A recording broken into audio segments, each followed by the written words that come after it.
and thought you might like to come and join us. Money and I are literally hanging out, and look, to be honest, Money wanted me to share the message that it's so sick and tired of people blaming it, shaming it, telling it it's never enough, being needy with it, and ultimately wanting to lock it up and keep it in a dungeon, just collecting dust.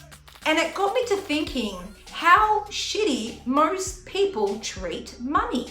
No wonder money is repelled by most people's bank accounts. Their energy field is literally having money want to run a mile, or worse, get a restraining order against you because you won't stop badgering it.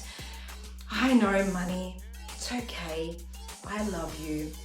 Yes, I'll do this wealth activation so people can clear their BS and distortions around you. I promise. Okay. In all seriousness, I'm running a free wealth activation training for you. Why?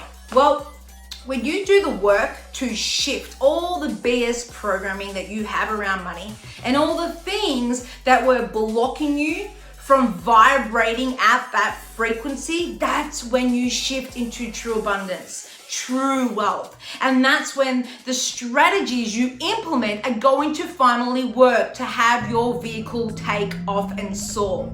That's when you're inspired to take action. That's when you become a magnet to your soulmate clients. That's when everything flows. That's when you're in the zone. And that's when you're aligned with your higher self. And that's when the whole game shifts to a whole other level. So we're going to be going super deep on the main blocks that's preventing humanity right now in being aligned to their soul abundance frequency. So if you feel called, click the link below and join me and Money live on this training and activation legend. And if you can't join us live, we promise to send you the recording. I love you, and remember to be kind and loving to money.